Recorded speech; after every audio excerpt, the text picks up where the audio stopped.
Donc, bonjour à toutes et à tous. Bienvenue encore une fois dans ce webinaire consacré à la gestion des stocks et des approvisionnements en période de crise Covid-19 que traverse l'Algérie. Avec nous aujourd'hui, Monsieur Fodel Terilt, docteur en gestion des entreprises, consultant en shipping et port management, que je remercie vivement pour sa disponibilité. Merci beaucoup, Monsieur Terilt, pour votre participation. Je tenais également à remercier l'entreprise adhérente Tuboplast, sponsor de cet événement, que je vous invite à découvrir en images sans plus tarder.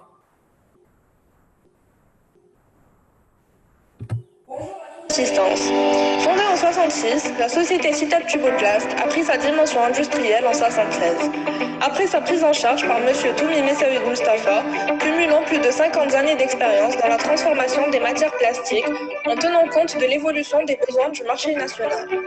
Ainsi, Tuboplast a contribué, pour la fabrication des canalisations, à la substitution des matériaux traditionnels, fente, amiante et acier, par les matières plastiques PEBD, PVC et PEHD, d'une manière progressive, pour assurer la couverture des besoins des intervenants nationaux et étrangers, activant dans les domaines de l'hydraulique, les travaux publics, le bâtiment, l'agriculture, l'industrie et l'environnement.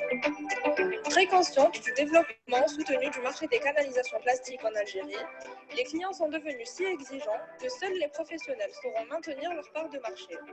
Tuboplast a développé sa position en introduisant de nouveaux équipements lui permettant de proposer à ses clients de nouveaux produits. A mis en place un laboratoire de contrôle qualité prenant en charge tous les contrôles normatifs pour ses matières premières et produits finis. Mis en place un système de management de la qualité ayant abouti à sa certification au référentiel ISO 9001-2015. Obtenu la certification au label TEDGE pour les tubes PEHD pour eau potable. Pareillement, a obtenu l'agrément de Sonelgaz pour les tubes PEHD pour le transport du gaz naturel. Cette démarche permet actuellement à Tuboplast de proposer une gamme diversifiée de produits de qualité, avec des avantages compétitifs en veillant à assurer un niveau d'évolution optimal, en mesure de répondre aux exigences de ses clients. Travailler aujourd'hui avec Citap Tuboplast, c'est pour vous, clients ou fournisseurs, la certitude de vous appuyer sur un partenaire fiable et performant, pour des relations solides et durables basées sur la confiance. Nous vous souhaitons à tous un excellent webinaire. Merci encore une fois pour l'entreprise Tuboplast. Donc, sans plus tarder, et vu les conséquences de l'épidémie du Covid-19 qui a fortement impacté la vie des entreprises qui souvent ont subi une perte d'activité et des difficultés d'approvisionnement ou de problèmes de trésorerie. Donc, avec nous aujourd'hui, M. Terilt Fodel, que je remercie encore, qui essaiera d'aborder et nous parler des différents outils pour qu'on puisse maîtriser et avoir une bonne gestion de stock pour choisir justement la meilleure méthode d'approvisionnement, que ce soit en matières premières et composants ou autres produits. Je vous cède la parole, M. Terilt, sans plus attendre, et je vous souhaite un bon webinaire. Merci beaucoup, monsieur. Voilà, donc bonjour à tous. Merci pour tout le monde pour votre présence. Donc, la formation est la gestion des stocks. On va commencer par la devise. Les trolls, tout ce qui est en stock n'est pas en trésorerie. Donc, le principe, c'est-à-dire, la meilleure entreprise, c'est l'entreprise qui a zéro stock. On sait très bien que c'est impossible. Donc, il faut avoir le stock qu'il faut. Rapidement, je me présente. Mon nom, c'est Terilt Fodel. Je suis consultant et maître de formation dans le domaine du shipping et du port management, domaine de la logistique, supply chain management et chartering, ship brokering. Ma relation avec ce cours,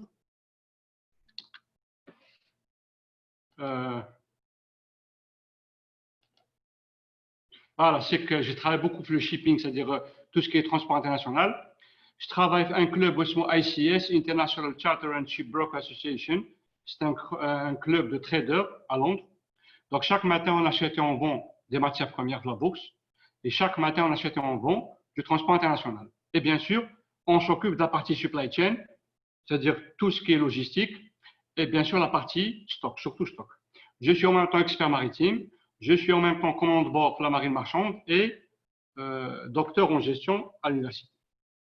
Donc, les objectifs de la formation, ça va être une formation de 1 heure, avec une demi-heure de questions, donc, ou plus, voilà. Donc, Inch'Allah, à l'issue de la formation, les apprenants ou les apprenantes seront en mesure de maîtriser les outils de gestion de stock. On va en parler des outils. On va parler aussi de comment choisir la meilleure méthode d'approvisionnement.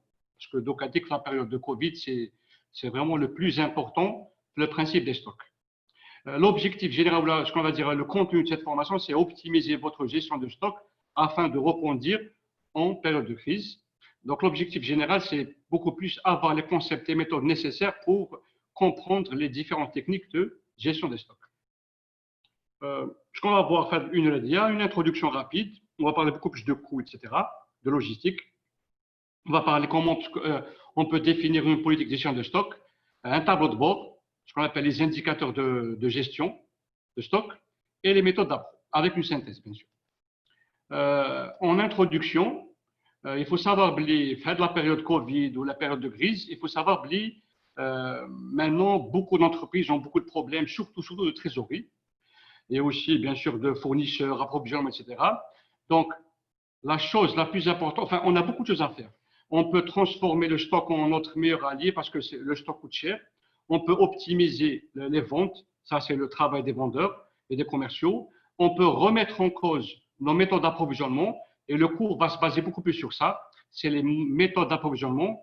On doit changer de culture en fait maintenant. Enfin, le monde entier, c'est ce qu'ils vont faire sûrement. C'est que on a ce qu'on appelle une culture en général. Là, pas tout le monde, mais la plupart des entreprises, ils ont une culture d'acheteur-vendeur. C'est tout. C'est-à-dire, j'achète, je te donne de l'argent et c'est fini. Alors que normalement, le monde, ça doit changer. Enfin, le monde, c'est différent. Là, on est un peu en retard. Maintenant, il ne faut plus parler d'acheteur-vendeur, il faut parler de partenariat. Partenariat entre un acheteur et un vendeur. C'est totalement différent. On va voir comment est-ce qu'on peut faire ça, bien sûr. Aussi, on pourra remettre en cause ce qu'on appelle, enfin, il faut remettre en cause, voilà, les modes d'approvisionnement. Voilà. Mais nous, on va parler beaucoup plus de stock et de gestion. Il faut savoir que la gestion de stock, il y a une personne, M. Juran, c'est un grand scientifique, il a pu prouver que dans le monde, il a pu prouver d'une manière scientifique, enfin mathématique, dans le monde entier, toutes les entreprises du monde, ils ont des problèmes. Toutes les entreprises. Où il a pu prouver mathématiquement, il peut la redémontrer, les 80% des problèmes sont dus à l'organisation, uniquement à l'organisation. Et 20%, je ne sais pas, le budget, ressources humaines, etc. Mais 80%, c'est l'organisation. Donc, l'organisation, c'est le point le plus important pour gérer une entreprise. Si on veut parler de stock, voilà, je vous parle de la formule, est-ce que ça vous arrange? La formule, la plupart des entreprises, c'est coût de production plus la marge égale prix de vente. Je pense que tout le monde pourra accepter la formule. Bon, quand on parle de coût de production, on peut dire aussi c'est prix de revient. D'accord? Donc, si on dit qu'un coût de production d'un produit, il est de 10 $, on prend une marge, on décide une marge de 2 $, donc le produit, on va le vendre à 12 $. C'est une bonne formule, la plupart vont dire ça. Ils vont dire que voilà, c'est une formule un peu complète, mais malheureusement, c'est la formule qui existe. C'est une formule qui n'existe plus dans le monde entier, parce qu'il y a la formule du monopole. On ne peut plus décider du prix de vente maintenant sur le marché. Le prix de vente, c'est le marché. Donc, la nouvelle formule, c'est la formule de la concurrence. Ma la concurrence, mais on a bien sûr, avec la nouvelle formule où la gestion de stock, la nouvelle formule, je trouve le coût de production ou le prix de revient égale prix de vente moins la marge. Il faut savoir que le prix de vente, on n'a pas de pouvoir. On n'a pas de pouvoir prix de vente. Donc, on ne peut pas toucher. La marge, on ne peut pas réduire la marge. Il faut bien gagner de l'argent. Donc, il y a chez notre travail, coût de production. On doit remettre en cause le coût de production ou là, le prix de revient. Le coût de production, c'est le prix d'achat plus les coûts logistiques. Malheureusement, il y a une étude en Algérie, la plupart des entreprises, entre guillemets, ils maîtrisent le prix d'achat. Le prix d'achat, les acheteurs le négocient, voilà, et ils ont un prix d'achat. Le problème, c'est que on ne cherche pas trop par rapport au coût logistique. Les NF, quand on leur dit c'est quoi les coûts logistiques, la plupart, ils vont vous dire c'est le camion, c'est le transport. Alors que malheureusement, c'est totalement faux. Les coûts logistiques sont très, très importants. Le monde, ils sont immenses. Je vais vous donner un chiffre, le principe de l'éco-logistique. Il faut savoir que l'éco-logistique, il y a Il faut savoir, je vois d'études en 2018, un conteneur de 100 000 euros, donc c'est le prix d'achat, Marseille-Alger. Donc en fait, c'est le prix, c'est-à-dire tout ce qu'on va dépenser, donc les 100 000 euros. Le bâbord, la douane, le port, le camion, l'assurance, tout, tout, stock, tout ce que vous appelez écologique. Donc il faut, la marchandise de Marseille-Alger, la même marchandise de Marseille-Tunis, la même marchandise de Marseille-Tanger. Sachant en termes de distance, on est plus proche. Eh bien, il faudra oublier, donc c'est les mêmes 100 000 euros, les dire Marseille-Alger, Marseille-Tunis, Marseille-Tanger, Maroc. Eh bien, l'Algérie, l'écologistique, on est supérieur, ou là on est plus cher que le Maroc et la Tunisie de 1900%. C'est un chiffre faramineux. On est plus cher de 19 fois que les autres pays voisins.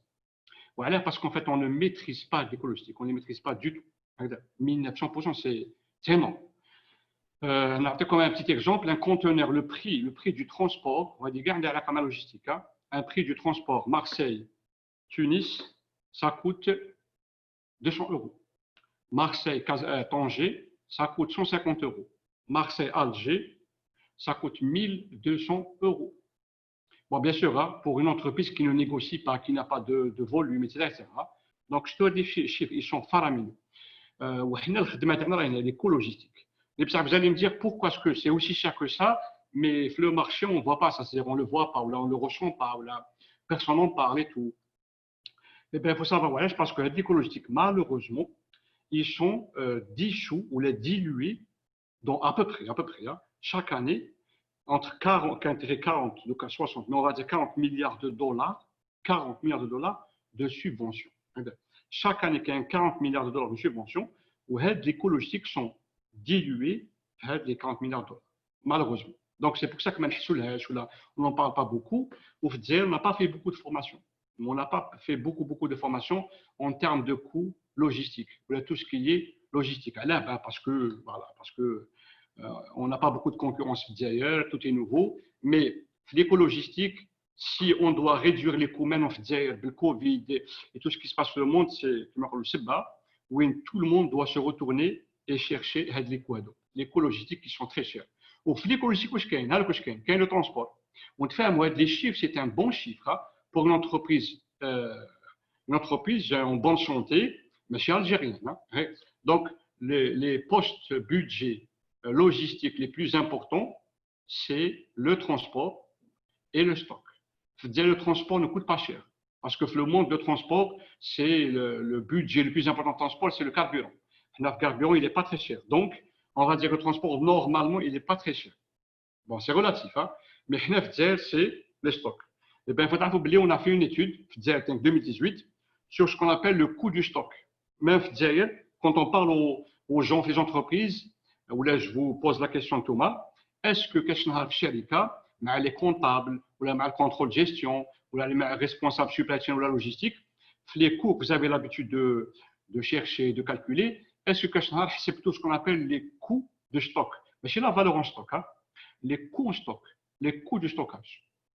Il faudra oublier, les coûts de stockage font partie de la valeur du produit. Et bien, c'est même je vous parle de chiffres d'ailleurs, 2018. Si par exemple, on a un produit, on va dire que le produit, bon, on l'achète, il rentre, il est stocké, il sort. Il sort que ce soit client interne, externe, la vente ou l'utilisation interne. Donc, il juste fait avec le stock. Imaginons après une année, c'est bon si vous oubliez, fait avec le magasin ou l'entrepôt, la valeur du produit, c'est l'équivalent de 10 millions de dinars, 1 milliard de centimes. Entrée-sortie, valeur d'achat, 10 millions de dinars. Eh bien, les Japonais, les meilleurs pays au monde logistique, les Japonais ils dépensent 9% de coûts de stock. Donc, sur 10 millions de dinars, on va dire sur 10 millions de dinars, sur 1 milliard, on va dire c'est presque 1 million de dinars de coûts de stockage sur une année. Les Européens, et en plus c'est bien, pour les Européens, c'est 25%. Donc sur 1 milliard, 250 millions ou là 2,5 millions de dinars sont dépensés en termes de coûts de stockage. C'est une moyenne, bien sûr. Hein. En Algérie, en Algérie, les coûts de stock, mais c'est la valeur, hein, les coûts de stock, c'est 75%. 75%. Yani, pour 10 millions de dinars, 1 milliard de centimes, là, on dépense en moyenne, bien sûr, ça dépend du produit, du business, etc. Mais en moyenne, on dépense 750 millions par an. Ou le but, c'est quoi? C'est de réduire le coût du stockage. Il faut le réduire. Bien sûr, il y a beaucoup de choses à faire, hein, mais il faut le réduire. Déjà, il faut le calculer, bien sûr. Le coût du stockage. Et quand on parle du coût de stockage, ce n'est pas le coût, le magasin, etc., c'est différents coûts qu'il faut calculer. En général, on appelle ça la comptabilité analytique. Les comptables عندهم ولا شوفوها عند les contrôles de gestion s'ils la font, bien sûr.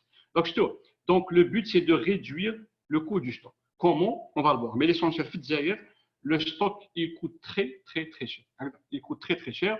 Ou le stock, l'éco-logistique. Ou le but, c'est quoi? Le but, c'est quoi? Si on réduit les coûts logistiques, on peut réduire les coûts de production. Ou là, le prix de revient. Si on réduit le prix de revient, on peut réduire le prix de vente pour vendre mieux. Et on peut augmenter la marge. Donc, en période de Covid, ou la post-Covid, Inch'Allah, c'est faux. Le logistique, supply chain et tout, ils font cardo de table où on sur le prix de revient d'ailleurs. Le prix de revient d'ailleurs, on sur les coûts logistiques, on doit les calculer, les identifier, calculer. On doit les réduire. Il faut les réduire. Si on peut le réduire, on peut réduire le prix de revient, on peut réduire le prix de vente, on augmente la marge. C'est la seule méthode à faire. Et il faut la faire et tout le monde l'a fait. D'ailleurs, c'est vraiment le travail basique. Hein. Bon, donc, comment faire pour réduire les coûts de stock? En fait, c'est une question d'organisation.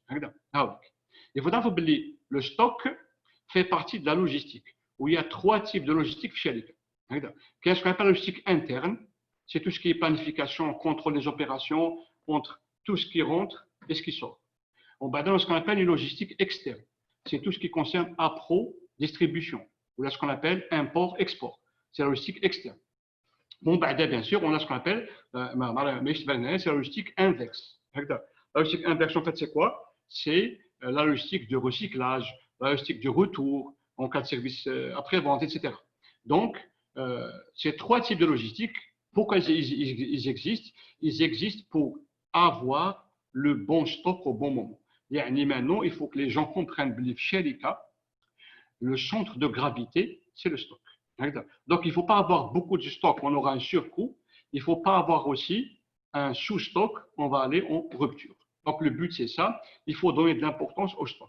Déjà, pourquoi est-ce qu'on n'en parle pas de stock et tout? Il faut vous oublier que dès l'unité en 2018, en 1962, à peu près 2010 à 2011, il faut vous oublier personne, je ne sais pas les gens là à l'étranger, mais les gens là à personne n'a la gestion des stocks. Il faut oublier que les seuls qui ont la gestion des stocks, les comme cours formation, c'est les gens qui ont les finances, comptabilité, etc. Ça du côté comptable, du côté codification, mais du côté organisationnel. Donc, c'est pour ça que chez Ariket, on ne parle pas. Chez Ariket, le stock, c'est quoi? C'est juste un entrepôt. On met de la marchandise, on fait des inventaires et on ferme le cadenas. Ça n'a pas beaucoup d'importance, malheureusement. Mais à partir de 2010-2011, pourquoi je dis 2010? Parce que c'est à partir de 2010 qu'il y a eu les écoles qui font de la formation continue, etc., où les gens, là, donc là, du côté organisationnel. D'ailleurs, c'est ce qu'on va voir là. Mais c'est pour ça que je disais, les stocks ne sont pas très pris en considération. Ils sont pris en considération, hein, côté comptable, c'est sûr. Valorisation et tout, inventaire, ça c'est sûr. Hein, mais ils ne sont pas trop très pris en considération côté organisationnel. Voilà. Donc, si on a de la logistique, c'est pour les stocks en fait. C'est à la fin. On organise, on planifie, on coordonne Sharika via la logistique externe, logistique interne, logistique inverse. Pourquoi est-ce qu'on a inventé la logistique? C'est vraiment pour avoir le stock qu'il faut. Voilà. Alors, beaucoup de gens croient que le logistique, c'est pour le camion. Non, c'est vrai que le camion, enfin, tout est fait, camion, entrepôt, etc., optimisation, études, etc., pour les stocks. Et à la fin, c'est le stock. Le stock, c'est le champ de gravité. Vraiment, c'est la chose la plus importante. Aussi, on va commencer par la partie organisation. Il faut savoir, pour avoir une bonne gestion de stock, il faut un peu remettre en cause l'organigramme. Regarde, aussi pour l'organigramme, il faut que, je sais que ça va paraître bizarre, mais ce n'est pas obligatoire, hein, mais c'est ce que font tout le monde. Hein. Il faut savoir, quand on parle avec les acheteurs, il y a l'acheteur ou un directeur achat. Regarde, ils ont leur hiérarchie, ou le magasin ou stock, ils ont leur hiérarchie. Alors qu'en fait, non. Tout le monde dit que les achats et les stocks doivent avoir le même grade. Le même grade. S'il y a un problème, un problème ou un arbitrage entre les stocks et les achats, le premier arbitre, il y a une hiérarchie, c'est les appros, les responsables appros. Si le responsable appro ne peut pas répondre ou trouver la solution, il faut que le responsable appro, c'est le responsable logistique. S'il n'y a pas de solution logistique, c'est le supply chain. Ou là, il y a un supply chain, le DG ou le PDG. Mais c'est comme ça, voilà, parce qu'il ne faut pas qu'il y ait un conflit d'intérêt entre les acheteurs et le magasin. Voilà. C'est très important. D'ailleurs, on va le voir. Hein. On va le voir comment ça va marcher si on veut réduire les coûts post-Covid ou même après post-Covid. Hein. Vraiment parce que c'est la vraie gestion des stocks. Il faut remettre en cause en premier l'organigramme. Wesh côté avec l'organigramme, je ne sais pas comment ça marche chez vous, mais la plupart des entreprises quand les clients internes, avec les demandeurs, la production, même ceux qui demandent des rames de papier, par exemple, c'est-à-dire les clients internes sont en relation avec les acheteurs. Beaucoup d'entreprises comme ça. Alors, il faut éviter ça. Il ne faut pas que les clients internes soient en relation avec les acheteurs. La relation qui fait ce qu'on est client interne, gestionnaire de stock, achat. Donc, client interne, gestionnaire de stock, achat. Les clients internes ne font pas de demande achat. Ils ne doivent jamais faire de demande achat. Les clients internes doivent faire juste des demandes d'approvisionnement. C'est-à-dire qu'ils vont demander leur article, leurs produits qu'ils ont besoin. Mais ce n'est pas eux qui vont vérifier, comme on a l'habitude de voir dire, c'est-à-dire un client interne ou la production, il vérifie si un produit sur le magasin, s'il voit qu'il manque ou la quantité accepte, c'est lui qui fait la demande à l'acheteur ou les appros, ou les appros, c'est eux qui vont commander. Alors que non. Il faut que tu connais une bonne coordination entre client interne, gestionnaire de stock et les acheteurs.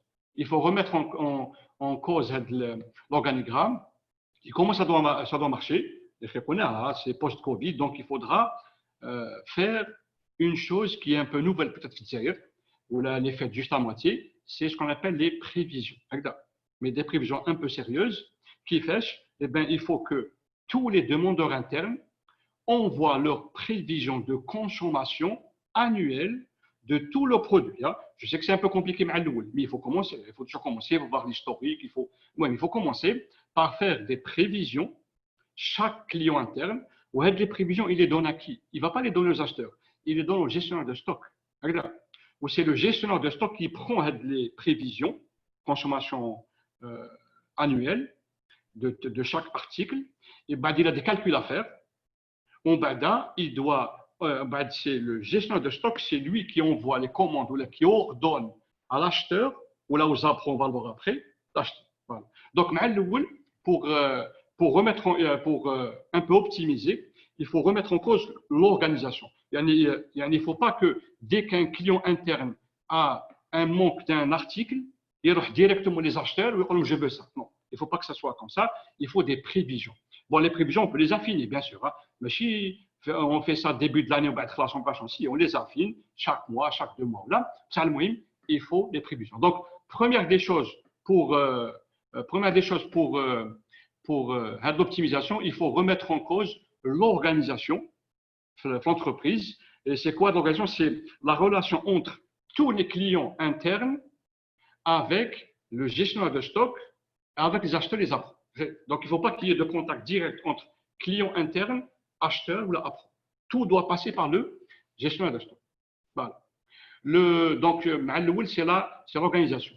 Deuxième point qu'il faut faire maintenant, c'est en fait, et on doit se mettre d'accord, c'est quoi le travail du gestionnaire de stock. Ça, c'est très important. Un FDL, avec une petite expérience, derrière une étude en 2018, la même étude, quand on a demandé, enfin, ils ont envoyé des questionnaires aux gens, ils leur ont dit, c'est quoi le travail du gestionnaire de stock. Enfin, les gens qui ont la fonction de gestionnaire de stock. On leur a dit, c'est quoi votre travail? Qu'est-ce que vous faites en général ou là, tous les jours? Eh bien, il faut savoir, 97%, 97, donc presque tout le monde, hein, qu'est-ce qu'ils ont dit? Ils ont répondu que notre travail, en tant que gestionnaire de stock, c'est, de tous les jours, hein, c'est la partie réception. Donc, quand il y a une marchandise, il faut faire la réception, il faut faire tout ce qui est documentation, vérifier les documents, vérifier le contrôle de la marchandise elle-même, bien sûr, le comptage et tout. On va aussi, ils font de l'inventaire, bien sûr, c'est important, l'inventaire avec permanent, etc. Ils font aussi de l'organisation de l'entrepôt, du magasin. Ils font aussi la partie expédition, donc tout ce qui est documents administratifs, etc. Donc, ils font ça, voilà. Ils font un peu quelques infos de la valorisation des articles, le magasin. Donc, voilà ce qu'ils font tous les jours. Et ça, c'est des gestions de stock. Eh bien, il faut savoir, ces gens, et la plupart, ils font ça, bien sûr, c'est important, hein, mais il faut savoir qu'il y a un problème de vocabulaire. Bon, parce que c'est vrai que la gestion de stock est des marques, la fac ou l'école, là. Ben, il y a un problème de vocabulaire. En fait, ce travail qui est très important, hein, c'est les inventaires, réception, expédition, organisation, valorisation. C'est un travail important de tous les jours du magasin, mais le travail, ce n'est pas le travail du gestionnaire de stock, malheureusement. C'est un travail, c'est important, bien sûr, vraiment, c'est la chose la plus importante de cette média, mais il y a la tenue des stocks. Tenue des stocks. Mais la gestion de stock. Bon, c'est vrai que les deux fonctions, il y a une personne, là, ça dépend chez les ça, il y a une personne, a deux casquettes. La première casquette, je fais de la tenue des stocks et en même temps, je fais de la gestion des stocks. C'est très important, totalement différent. Donc, le GDS, en fait, c'est quoi son travail? Ce n'est pas l'inventaire, entrée, sortie, documentation, etc. Non, c'est autre chose. Il faut savoir, c'est autre chose parce qu'en fait, le canard le détail, quand on dit à une personne, vous êtes responsable de quelque chose, vous êtes responsable de quelque chose, ou là, la même personne que non, vous êtes gestionnaire de quelque chose. Vous êtes un gestionnaire, vous êtes un responsable. Généralement, on dit que c'est la même chose. Un responsable, c'est un gestionnaire c'est un responsable. Mais bon, c'est vrai. Mais pour aller au détail, par exemple, quand quelqu'un lui dit que vous êtes responsable, avec le responsable, il va prendre une décision. Une décision. Pourquoi vous avez pris la décision? Pourquoi? Sur quelle base vous avez pris la décision? Sa réponse, la réponse d'un responsable. Il va vous dire que j'ai pris la décision sur la base d'une loi, sur la base d'une procédure, d'une méthode de travail, d'une pratique. Donc, c'est ça, c'est par rapport à la loi, procédure, méthode de travail. Alors qu'un gestionnaire, aussi, il va prendre une décision. Après, on va dire, mais pourquoi vous avez pris la décision? Il va dire, j'ai pris la décision, mais c'est quoi le répertoire? Eh bien, sur le cas, c'est le budget, c'est l'argent, c'est les coûts. C'est cher, c'est pas cher. J'ai le budget, j'ai pas le budget. Donc, un gestionnaire, il prend une décision par rapport au coût. Alors qu'un responsable, il prend des décisions par rapport à la loi. Bon, bien sûr, le gestionnaire aussi doit prendre en question la loi, c'est normal. C'est un travail complémentaire. Mais quand on parle donc gestionnaire, en fait, de stock, qu'est-ce qu'il fait en fait? Le gestionnaire de stock, dans son bureau, il doit répondre à 3 questions via les systèmes d'information et tout, parce que maintenant c'est un peu compliqué, il y a beaucoup d'articles, mais c'est quoi son travail?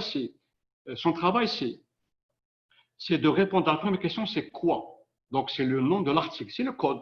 Quel article on doit commander? La deuxième question, la deuxième réponse, c'est combien?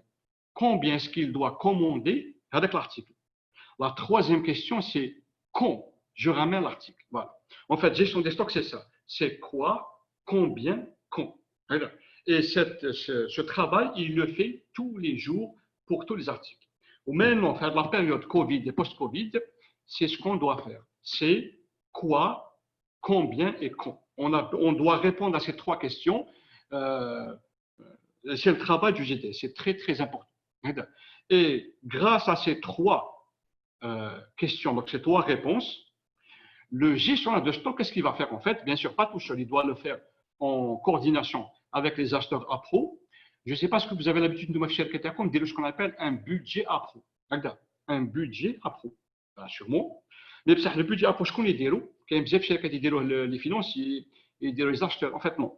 Le budget appro, il déroule le GDS. Ouais, enfin, c'est lui qui le fait, c'est lui qui le façonne, c'est lui qui le crée. On bada, au fait que le budget doit répondre à ces trois questions, le nom de l'article qu'il doit acheter, combien est-ce qu'il va commander et quand est-ce qu'il va le ramener. Donc, c'est des choses très importantes. On bada, bien sûr, en faisant ça, il va le donner aux acheteurs, parce que c'est l'acheteur qui va voir avec est-ce que c'est possible à le fournisseur et tout. On bada, si c'est OK, il va donner ça aux financiers. On bada, c'est aux financiers de préparer, de voir est-ce qu'ils ont de l'argent ou pas, le budget, etc. Donc, le travail du GDS, c'est préparer le budget achat. Et comment est-ce qu'il va le préparer? Il va le préparer, on va le voir au cas, grâce à 4 indicateurs que toute personne qui travaille avec les stocks ou la logistique ou la supply chain et tout, doivent avoir les 4 indicateurs, ils doivent les calculer. Ils doivent les calculer, ils doivent les avoir tableau de bord chaque jour. Le stock, ils doivent calculer le stock maximum de chaque article, le stock minimum de chaque article, le stock d'alerte de chaque article et le stock de sécurité de chaque article. Donc, ils doivent calculer ces 4 indicateurs pour chaque article. Et c'est grâce à ces 4 indicateurs et d'autres formules que le GDS pourra répondre à la question quoi, combien et quand. Voilà. Quoi, combien et quand. Donc, le but, c'est ça. Rapidement, c'est quoi un stock? Donc, là, le stock, c'est le rôle du stock est de réguler un débit entre les entrées et sorties. En fait, c'est ça. Donc, le GDS, c'est le travail du GDS. La quantité, elle doit être connue par le gestionnaire de stock.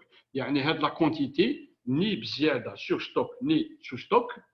Ou quand on fait de la gestion de stock, ça veut dire que chez l'ICA, vous avez ce qu'on appelle un stock voulu. C'est important, un stock voulu. Il est rare. C'est rare chez l'ICA, il y a un stock voulu. Enfin, rare parce qu'ils ne font pas de gestion de stock. Ou sinon, si on ne fait pas ça, donc on a ce qu'on appelle un stock subi.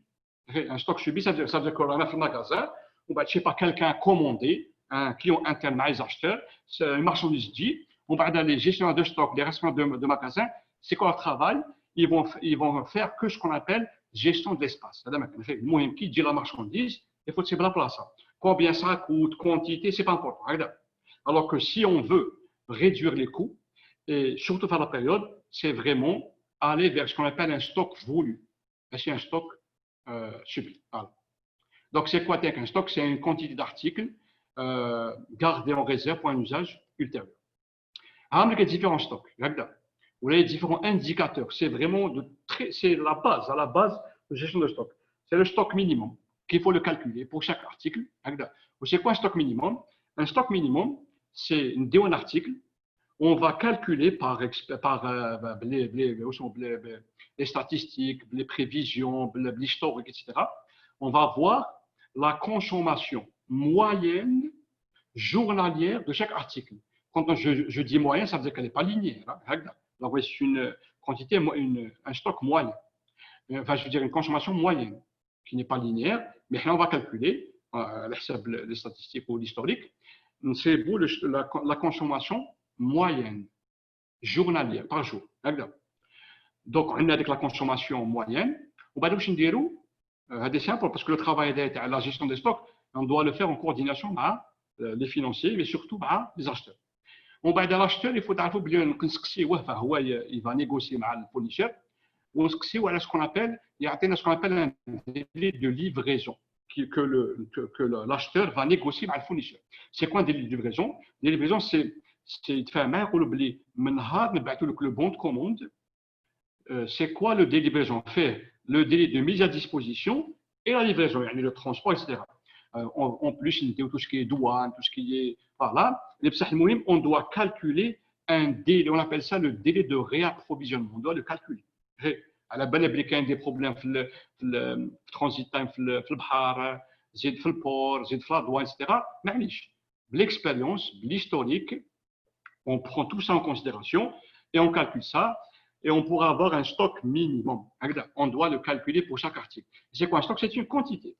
On calcule ce qu'on appelle un stock de sécurité. Le stock de sécurité, c'est un stock en plus du minimum. En fait, qu'est-ce qu'on fait?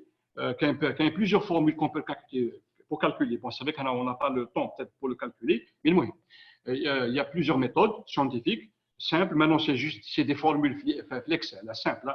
D'ailleurs, je vais envoyer ça à la chambre.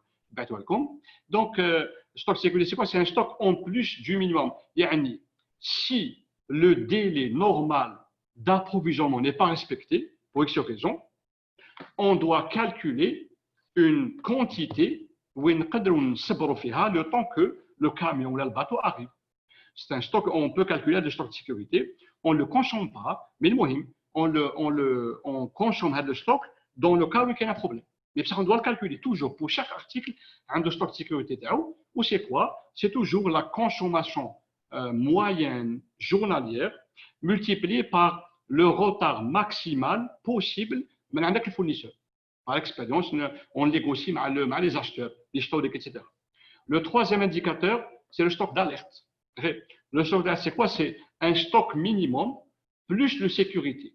Voilà. Et en fait, quand on a de la quantité, un stock d'alerte, système, c'est une alarme. C'est le moment pour envoyer un bon de commande. C'est le moment pour envoyer un bon de commande. Et pour finir, le stock maximum. Le stock maximum, d'ailleurs, c'est ce qu'on appelle la quantité économique à commander. Le cours des bâtiments, que la chambre va vous envoyer, le cours théorique, il y a des formules pour calculer la quantité économique à commander, ce qu'on appelle le stock maximum. Le stock, c'est la quantité où on va dépenser le minimum en termes de coût de stockage. Et il est calculé pour chaque article. Donc, grâce à ces 4 indicateurs système, on pourra savoir quand est-ce que le stock d'alerte, c'est quand est-ce qu'on envoie le bon de commande. Le stock maximum, c'est combien نكتبوا في البون de commande. Combien نكتبوا في البون de commande, combien est-ce qu'on commande, وهذا quand est-ce qu'on commande. Voilà. Quand et combien. Alors, en répondant à ces deux questions, on pourra faire un tableau ou un planning des approvisionnements. C'est ce qu'on appelle aussi un budget appro. Voilà. Alors, le stock moyen, c'est initial, final divisé par 2. Voilà. Le deuxième point important, c'est très important pour faire vos calculs. Donc, c'est vraiment ce qu'on appelle les inventaires. On utilise 2 types d'inventaires. Le stock théorique, je pense que tout le monde le connaît. C'est le stock qu'on trouve le système. C'est en fonction des bandes d'entrée et bandes de sortie. Voilà, c'est le stock théorique. C'est le stock initial plus total entrée moins total sortie. On appelle ça le stock théorique, stock informatique, etc. Le deuxième stock, c'est ce qu'on appelle le stock réel, ou ce qu'on appelle le stock physique. On l'évalue sur le terrain, on va le calculer. Et généralement, toutes les entreprises, quand ils font leurs commandes, leurs calculs, c'est par rapport à ces 2 stocks. Stock théorique, stock réel, ou malheureusement, la plupart, c'est le stock théorique. C'est où qu'il y a un système. Il faut savoir, si vous voulez vraiment faire le principe de l'optimisation, il faut dire une colonne, l'Excel, comme les entreprises qui ont le système d'information qui m'a le SAP, le SAP, ou l'Oracle, ou la Sage, normalement, ils ont la troisième colonne, le stock disponible. Je ne sais pas ce que tu m'as dit là. Le stock disponible qu'il faut vraiment pour prendre une décision. Je compte tout moi. Tout c'est la gestion de stock, en effet. Donc, je veux dire, les logisticiens, les supply chain, tout doit avoir une information, mais tout c'est pour prendre une décision. On prend des décisions sur la base d'informations justes et surtout l'information à l'instant T.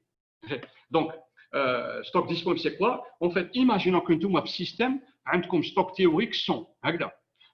Tu as le magasin, c'est beau, ça qu'il y a 100. Il y a 50 qui ont été vendus par le commercial. Ils ne sont pas encore sortis. Le client n'a jamais mis ça physiquement. Mais il y a 100. Mais 50 ont été vendus. Donc, autant que GDS, autant qu'acheteur, ou là, autant que logisticien, est-ce que vous avez de l'information à l'instant T dans le système de vous allez avoir des problèmes.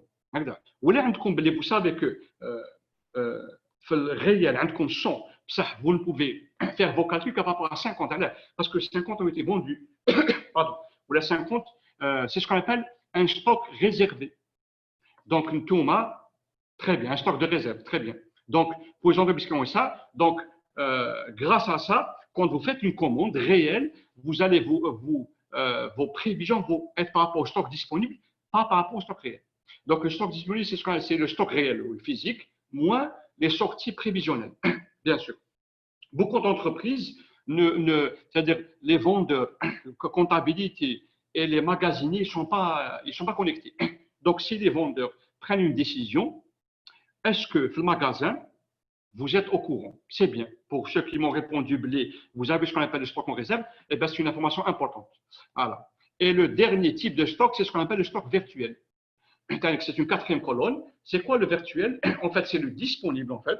C'est-à-dire le stock en réserve.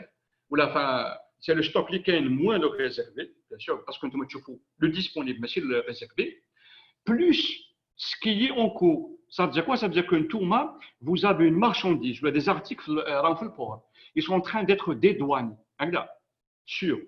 Mais ils ne sont pas arrivés au magasin. Est-ce que vous les prenez en considération ou pas? Voilà. C'est sûr que le stock réel ou la comptabilité, ils ne sont pas calculés. Et puis, dans vos prévisions, ne pas oublier ça. Une marchandise qui est en pleine mer, qui sortirait en pleine mer, elle est dans un port là, un port de transbordement, est-ce que vous êtes au courant? Donc, c'est important d'avoir ce qu'on appelle le stock virtuel. Donc, c'est grâce à ces 4 colonnes de stock, tout ma GDS, logistique, vous pouvez prendre vos décisions. Il y a aussi, ça c'est important, c'est ce qu'on appelle, je ne sais pas si vous avez l'habitude de calculer ça, mais si vous le faites, il y aura beaucoup de crises cardiaques chez les cas. Ou alors, c'est parce que, en fait, pour chaque article, là, vous devez calculer la durée moyenne en stock pour chaque article.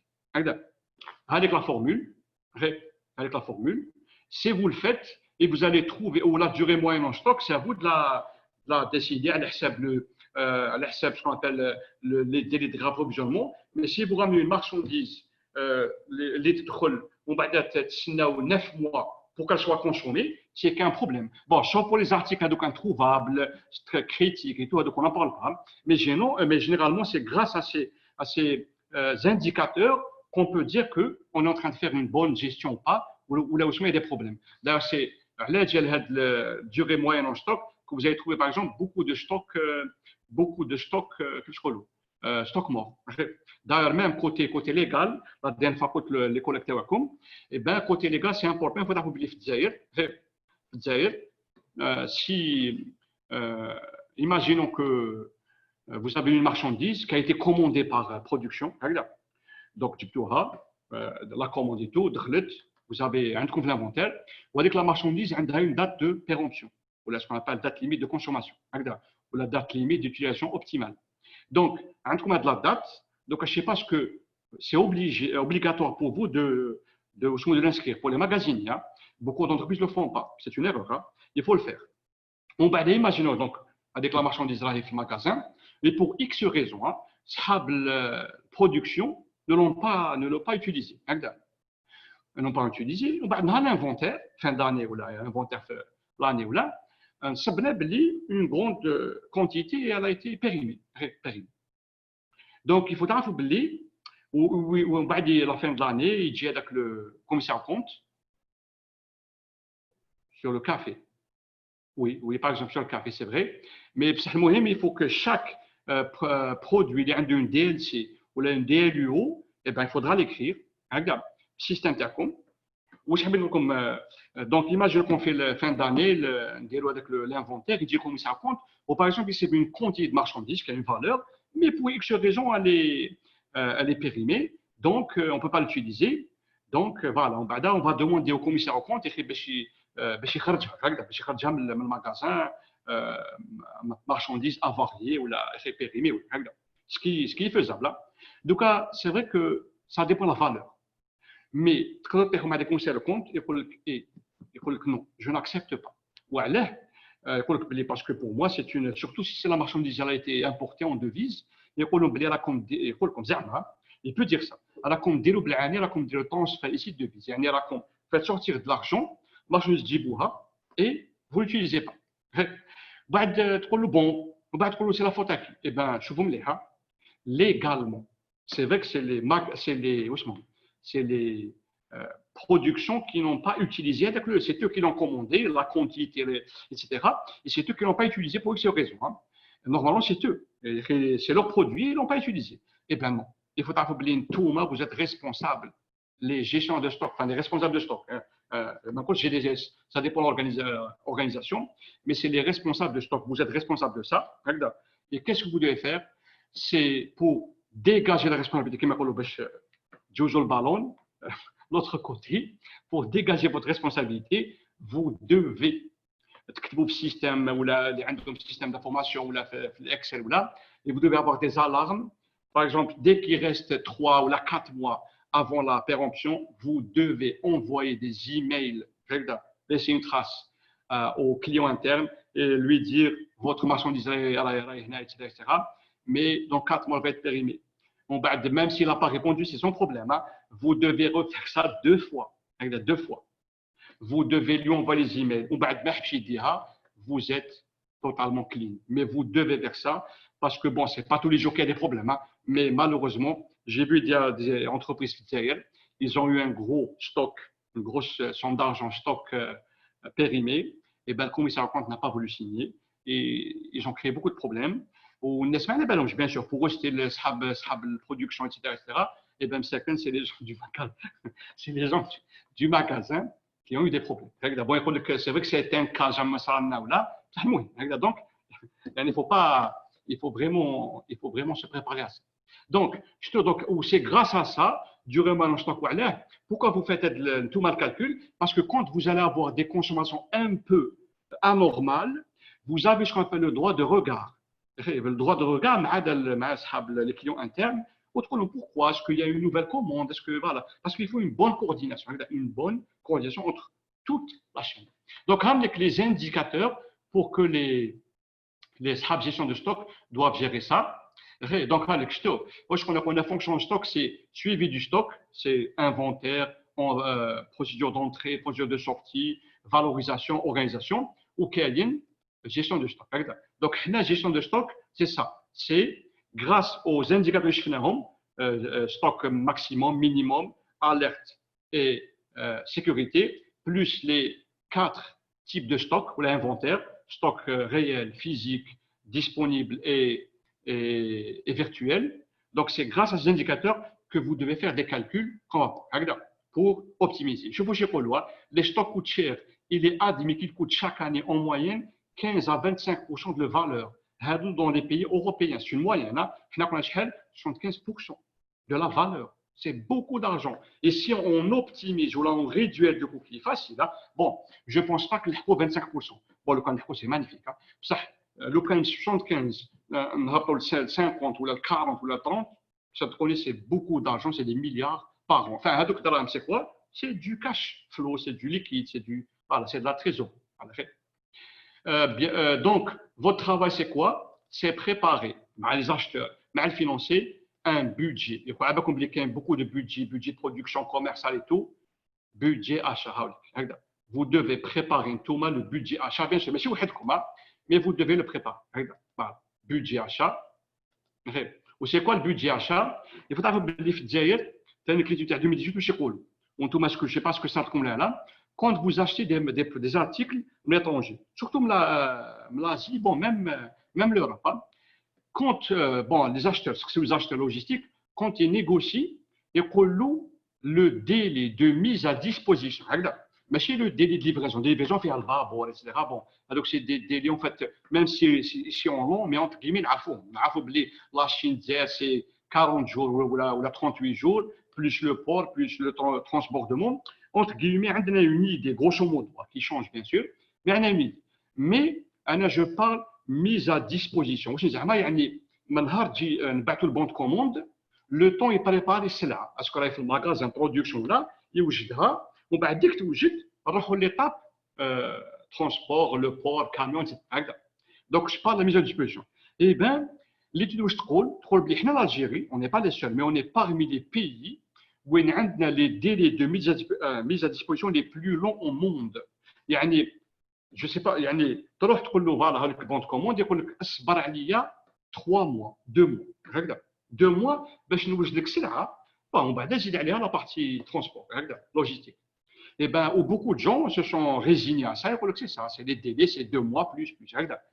Eh bien, il faut savoir que c'est très grave parce que ce n'est pas normal. Ce n'est pas normal. Qui te dit بعد الفونيش تقول بصح ولا pourquoi j'attends 2 mois 3 mois انا باش دير لي ميزان ديسبوزيسيون واش يقول لك شو لا ريبونس هي لوجيك يقول لك باللي انت وفانا حنايا je ne suis pas في le planning تاعو ما نكزيستيوش هكذا يعني يعني il ne va pas nous stocker notre article et il sait pas quand est-ce qu'on va venir شتو il sait pas donc بعد كاين ناس يقول لك وي ما عادش يحسب لي كل ستوك اي ben non هما non pour eux c'est très cher كل ستوك دونك كي حنا نجيو نديرو لا كوموند يقول اوكي اصبر دالتك دونك هو يبا هذاك الفورنيسور يبا كومونسي بار لي كليون اللي بعثوا له لي بودجي دابرو ولا لي بلانينغ دابرو اللي بعثوهم له هكذا هما الاولين وهذوك لي ديلي دو ميز ا ديسبوزيسيون نو ديباس با اون سيمين يديباس با اون سيمين اون سيمين سي كراف علاه باسكو هو ديك تجي البون كوموند او عنده سلعه بون هذوك اللي عندهم اللي يلحقوا سيمين سي كونت لا مارشانديز يدوا فير سون ابل كونسوليداسيون عنده بليزيور زوزين في العالم ولا في لوروب هذوك لي ميتياسيون مي سينون اون سيمين حنا 2 mois 1 mois سي تري غراف مي سي نورمال علاه باسكو هذاك لو فورنيسور يقول لك انا جو نو سي با كيفاش راح تجي دونك اي كي تجي من هذاك النهار احسب je te prépare je te avec le produit je vais le نخدمو يعني pour toi mais je vais pas te stocker donc حنا pour gagner les délais voilà ce qu'il faut نديروا هذا البرانسيب هذه l'organisation elle est faisable compliqué بالك الديبي mais il est très faisable tout le monde le fait mais c'est صح bien sûr il faut avoir la chose la plus importante ديالو في الشركه c'est بزاف الشركات c'est nouveau pour eux mais il faut avoir une base de données c'est très important un système d'information une base de données historique on va la révision et comment ça marche pour un peu résumer les demandeurs les clients internes font leur demande ou font leur prévision de consommation d'articles janvier ou décembre donc ils doivent donner leur consommation annuelle obligatoire bon ils peuvent se tromper il faut commencer ils doivent et c'est obligatoire envoyer toute leur consommation de stylos, de papier, de pièces de rechange, tous les articles qu'on connaît, bien sûr. Bon, quand il y a un nouveau article, les exceptions, c'est autre chose. Donc, ils doivent donner des prévisions de consommation annuelle. On doit faire un calcul pour avoir une consommation moyenne journalière. C'est un calcul simple. On va dire, des prévisions, il y a le GDS, le GDS.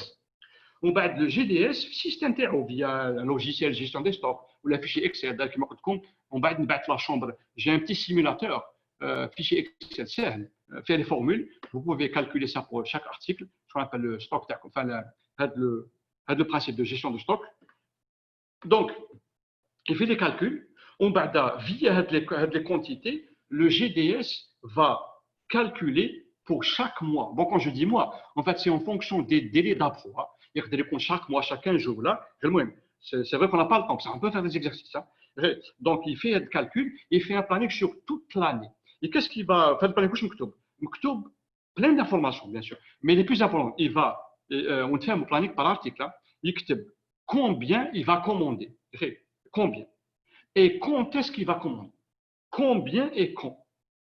Donc, ou quand je dis quand, mais il ne va pas lui dire le 22 mars pile à 8 heures. Mais المهم عنده ou un fournisseur enfin un étranger qui dit la deuxième semaine de mars معليش deuxième semaine la troisième semaine le bon de commande il n'y a pas de problème ça il peut stocker ça mais si c'est pas quand est-ce ou le dit trop je veux ça maintenant il que non sinon t'es 2 mois ou 3 mois ou sinon ça coûte plus cher quand tu veux maintenant eh ben tu payes le prix c'est pour que ça ou c'est cher ou les délais sont très élevés maintenant la période post-Covid au donc je fais partie enfin je travaille fait de la chambre fait le club qui est à Londres donc on est au courant des contrats qui se signent à l'échelle bourse etc.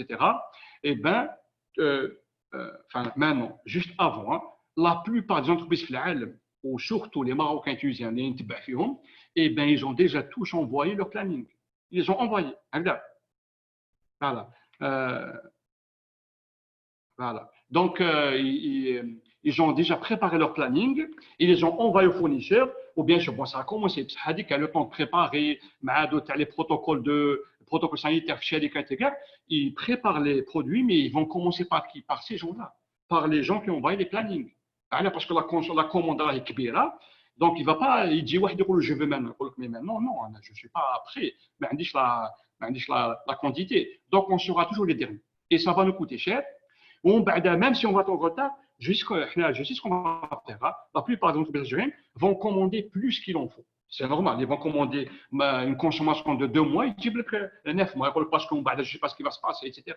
Ou le délai, les pertes de temps et tout. Donc, on aura un surstock. Voilà. Donc, je connais que les riches vont surstock. Quand ils ont les finances, quand ils ont le cash flow, il n'y a pas de problème. Quand ils ont des produits qui se vendent facilement, il n'y a pas de problème. Mais les autres, ils auront un gros problème. Donc, en fait, maintenant, ce qu'il faut faire, maintenant, mais ça va être à vie, c'est ce qu'il faut faire. C'est vraiment le principe de partenariat. Il y a un fournisseur qui te met un planning d'approvisionnement. واش فيه combien يعني كي نبعث لك البون كوموند على بال لا كونتيتي اللي تكون واجده مي سورتو على بالي وقتاش تبعثها لي donc le quand c'est le stock d'alerte, le combien c'est le stock maximum. Deux petites formules hyper simples. Qui نبعث comme le fichier Excel, c'est hyper simple. Donc quand on a ces deux informations, on est dans un planning ou bien sûr le but les appros de planning, c'est quoi? Le but le plus important, c'est les financiers. Parce que les financiers, je veux maintenant acheter 1000 unités. Est-ce que le financier a le budget à l'instant T? Est-ce qu'il a automatique? هو شنو financier عنده دراهم عنده كاع العام مي في هذاك الانستون اسكو عنده واش هما يجيب هذوك الكاش هذاك surtout pour l'importation et tout c'est un gros problème. Donc financier la deuxième semaine j'aurai besoin de la somme parce que les prix ont été négociés. Là. En fait, l'organisation, on a les clients internes et leur prévision de consommation de leurs articles. Ils battent les GDS. GDS, ils créent le planning. On bat en fait, il y a la quantité totale des acheteurs. Ou bien comme les acheteurs, quand ils vont négocier le prix d'achat, mais un fournisseur qui dit 100 000 unités, très bien, on dit 1 000 unités. Donc, l'économie d'échelle, un pouvoir de négociation faible. Donc l'acheteur a la quantité, il va négocier tout ce qu'il a l'habitude de faire avec le fournisseur. On va dire le chauffe, monsieur, on a une sur 100 000 unités de l'âme. Ça m'a dit, ok, comment est-ce qu'on fait? Donc, on va avec un planning fait par le GDS et les acheteurs.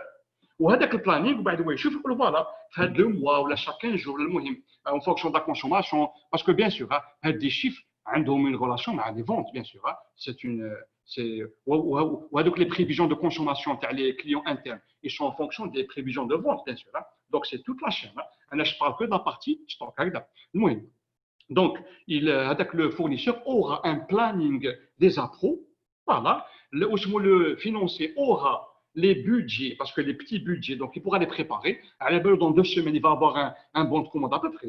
Donc, il va préparer l'argent. Donc, le financier va être à l'aise à l'avance. Le fournisseur, il va préparer la marchandise. On va avec le dossier de l'acheteur, des articles, il va donner aux appros. Parce que c'est les appros qui vont réaliser ce qui a été décidé par les acheteurs.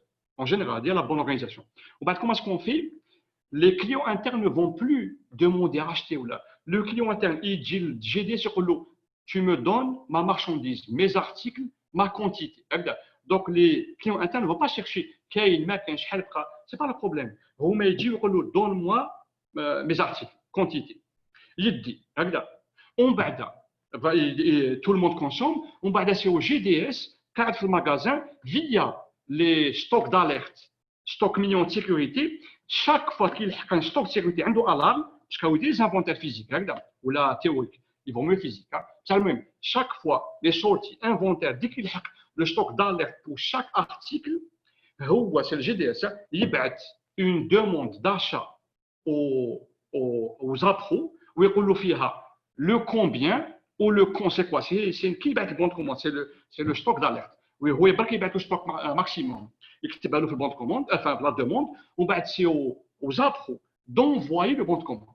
On a le stock d'alerte, le délai d'approvisionnement. Parce que c'est le délai de mise à disposition, le bateau, le port, la douane, etc. Donc tout ça est calculé à l'avance et on pourra avoir la quantité qu'il faut. Ni bziada, ni bnaqsan, mais surtout, on pourra réduire les délais de réapprovisionnement, mais si tu as le babou, parce que le babou la douane, on va dire que c'est des choses un peu compliquées pour le moment. On va pas trop, il faut juste les évaluer, identifier aux classes. Mais ça, on peut jouer sur le délai de mise à disposition à le fournisseur en envoyant le plan d'approvisionnement. Bien sûr, on ne va pas le faire pour tous les articles, mais il y a des articles un peu possibles, au moins le vidéo. Mais les informations de la plupart des entreprises, c'est ce qu'ils font. C'est ça, c'est le planning, c'est le principe de planning des appros, c'est combien, quand, sur toute l'année. Bon, bien sûr, les acheteurs négocient avec le fournisseur et ils vont, c'est possible de mettre à jour. Si les ventes ou les ventes nexo, bien sûr, qu'il y a une mise à jour à l'instant T.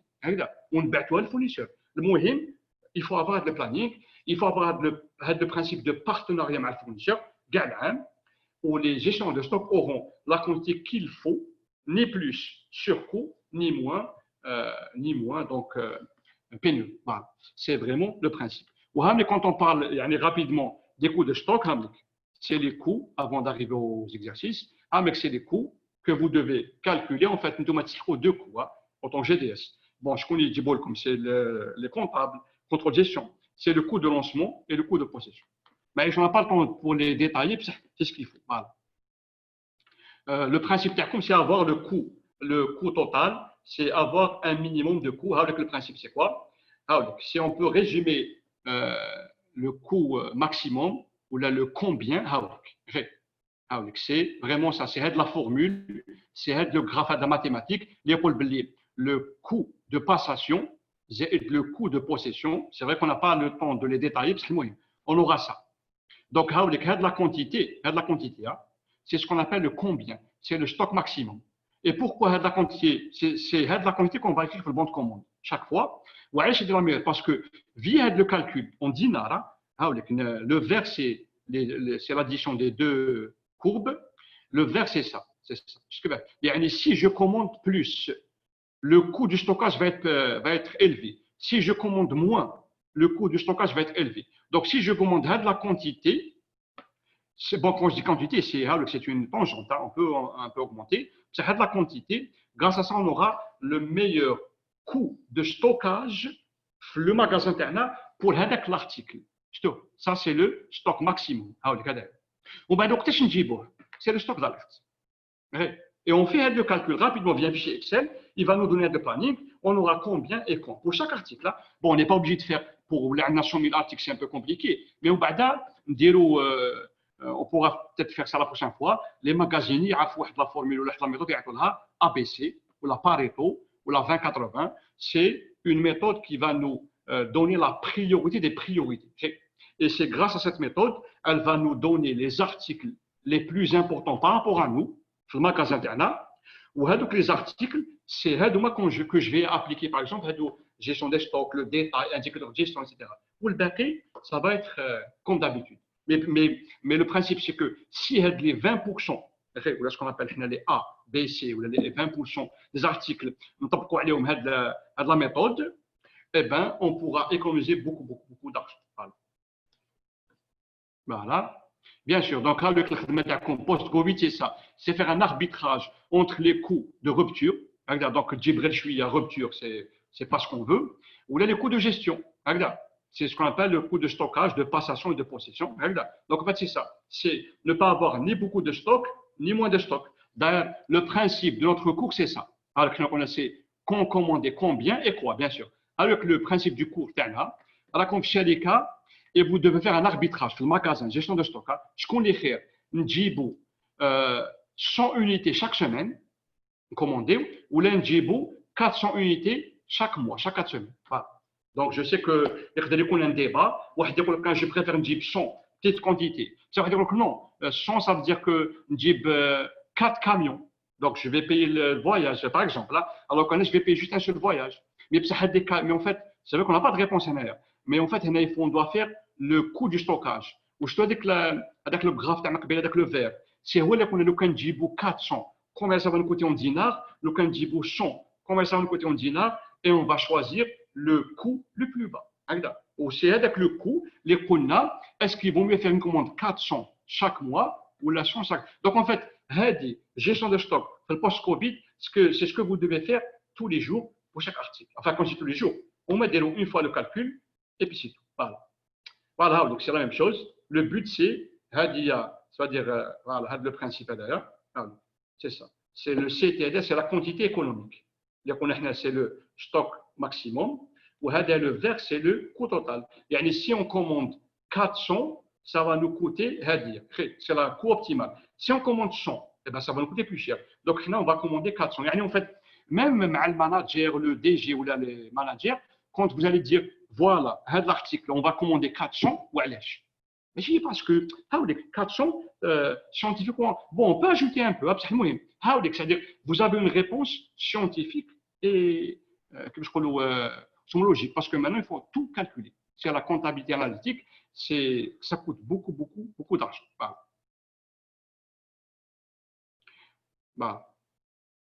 Normalement, j'ai pas d'autres choses à rajouter. En conclusion, les stocks, c'est un actif important. On a ces 85% de la valeur, ça coûte très cher, il faut le réduire, il faut commencer par ça. Le stock, c'est un mal nécessaire. Donc, en fait, les entreprises ne veulent pas avoir de stock. Ce n'est pas bien d'avoir des stocks. C'est de l'argent gelé, bloqué. C'est beaucoup de gestion. Mais il faut avoir de stock. Maintenant, combien? C'est ça le principe. Et bien sûr, une gestion appropriée. Et pour résumer, le principe de gestion des stocks, c'est combien et quand. Bien sûr, la gestion, elle est basée sur la tenue des stocks. Inventaire, entrée, sortie, valorisation, organisation. Mais gestion, c'est combien et quand. Et comment est-ce qu'on le combien et quand, c'est combien stock maximum, quand stock d'alerte. C'est deux indicateurs, on va dire, dans le système TNA. Et c'est chaque fois qu'on a le stock d'alerte, on envoie le bon de commande. Et combien est-ce qu'on commande? C'est le stock maximum. Et quand on envoie le planning, début de l'année, on peut le mettre à jour. Mais début de l'année, le fournisseur, et ben, cette année, les délais d'appro peuvent être réduits, mais c'est de moitié. Je une entreprise algérienne, je ne veux pas faire de pub, mais une entreprise algérienne qui a le GDS, le logistique, supply chain, les acheteurs, les financiers, ils ont discuté. Et bien, des produits chez la Chine. Donc, les délais de mise à disposition, elles étaient de 2 mois et demi. Et pour eux, c'est normal, c'est ça le travail. Ben, tu fais la commande 2 mois et demi. Et quand on dit 2 mois et demi, plus le transport, 2 mois. Donc, c'était 4 mois et demi jusqu'à 5 mois. Donc, qui dit le bon de commande, il fallait qu'on ait 5 mois de stock. C'est 5 mois d'argent. D'argent de cash et tout. Donc, c'est un gros problème. Et bien, donc, c'est vrai que les délais de transport, ils ont réduit d'une autre manière. On peut discuter de ça. Mais les délais de mise à disposition de 2 mois et demi, nous sommes une semaine. Voilà. Une semaine pile, 7 jours, le produit est emballé en fonction des Incoterm et tout, c'est envoyé.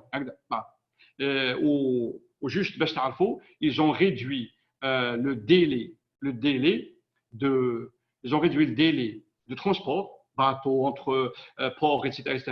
Ils ont délai, c'était de 2 mois, enfin 2 mois, mais à la douane et tout. Ils ont pu réduire ça à 38 jours. 38 jours, on va dire 1 mois et quelques, qui fait, bien sûr, des méthodes, c'est des méthodes, les logisticiens, supply chain, ce qu'on appelle la logistique externe, tout ce qui est système d'importation. Il y a beaucoup d'argent à optimiser. Bon, ça c'est peut-être un autre cours, mais il y a beaucoup de choses. Je pourrais même vous donner une petite solution. Il faut savoir que la mode d'Oka, bon, je ne sais pas si vous pouvez le faire, mais bien sûr, c'est un travail de logistique. Les gens importent via la Tunisie. Ils importent via la Tunisie. C'est incroyable. Les délais sont réduits de plus que la moitié. Ils importent de la Tunisie. Via la Tunisie. L'essentiel, voilà. Les entreprises tentent de les réduire à un niveau minimal. C'est ce qu'on appelle le stock qu'il faut, là, ce qu'on appelle la quantité économique à commander. Donc, le résumé, maintenant, ce qu'il faut faire, c'est quand et combien commander. C'est votre travail. Gestion des stocks. On va démarrer les financiers et les acheteurs. Vous devez préparer le plan d'approvisionnement, l'envoyer au fournisseur maintenant et vous pourrez réduire les délais de mise à disposition. Implique que vous n'aurez pas beaucoup de stock, donc beaucoup de cash, parce que pour le Covid et post-Covid, il y a un gros problème de cash pour les entreprises n'ont pas vendu, donc il n'y a pas d'argent qui est rentré, il y a beaucoup de charges, les salaires et tout, donc le cash نقص. Comment est-ce qu'on fait? Ben voilà, il faut نحوشوا الكاش الكبير راهو في المغازه. هذا نعطيكم برك un petit exemple باش تعرفوا باللي المغازان ولا le stock il est important في الجزائر. هذه je finis. Il faut تعرفوا باللي واش travaille في le club هذا ICS et on n'a pas beaucoup fait ça, mais on fait ce qu'on appelle des audits logistiques في الجزائر. Et وانا j'ai une certification يعطونها cost killer, tueur de coûts. Donc on cherche les coûts, il y a la méthode on l'a fait. Bien, donc, chaque fois que je le fais en FDL, il dit le chef est anglais, il vient ici. Le chef de l'anglais, c'est un vieux, et tout. Et bien, quand il négocie avec les entreprises algériennes, je sais pas, mais moi, il y a quelques entreprises, c'est des multinationales, voilà. Quand il négocie avec le bureau, le chef il parle avec le manager algérien. Il dit la clause, enfin une des clauses, il dit si en faisant l'audit, etc., on peut réduire les coûts logistiques de Gachelika de 30%. Est-ce que c'est bien? Le manager en général, mais c'est magnifique, 30%, c'est beaucoup d'argent. Bon, ça dépend chez les cas, mais qui met de multinationales, c'était beaucoup d'argent. Moi, je dis le chef, il dit si, bien sûr, c'est le DFC qui valide ça, si les coûts logistiques après le travail fait, il est réduit à 30%, on n'est pas payé. Bon, je suis choqué. Voilà, si c'est 30%, je ne suis pas payé. On n'est pas payé. Plus de 30%, 30,1 ou la 30,5 ou la 31, on commence à être payé, c'est-à-dire le principe c'est le pourcentage. Normal. C'est magnifique, bien sûr. Ici. Quand on sort, on a un chef monsieur, comment est-ce qu'on fait? 30%, c'est beaucoup quand même. Donc, ce qu'il me dit, je ne sais pas ce qu'il faut pleurer, ou là il faut rigoler, ou là je ne sais pas. Il dit, écoute mon fils, chez vous, يقول لي أنا وياك نهبطوا للمغازان on fait un petit tour et on a 30%. On fait un petit tour. ما قاليش معناها تفهمت ولا كاش des chiffres ولا un vocabulaire un peu compliqué ولا قال لي on fait un petit tour في المغازان et on a 30%. يعني c'est pour vous dire que في الجزائر il y a un travail à faire. Où vous savez que chaque fois que nous faisons un chef TI, on commence toujours par le magasin, par gestion des stocks, par le principe qu'il y a les entrepôts, etc. Voilà. C'est là où c'est qu'il y a beaucoup d'argent. Voilà. Donc, là, merci beaucoup pour votre patience. Je pense que j'ai un peu débordé. Donc, voilà, Monsieur Akram, merci beaucoup pour vous et pour les apprenants. Voilà. Merci beaucoup. Voilà, s'il y a des questions, je suis prêt. Merci beaucoup, Monsieur Terelt. C'est vraiment très passionnant. On a appris énormément de choses. On vous remercie pour toutes ces informations. Côté questions, effectivement, on avait reçu des questions lors des inscriptions et quelques-unes actuellement en direct. Donc, si c'est possible de consacrer ces dernières 15 minutes. Alors, au fait, lors des inscriptions, on avait 4 questions. La première question. Alors, excusez-moi une minute. Excusez-moi une minute, juste un petit souci pour rétablir la question en entier.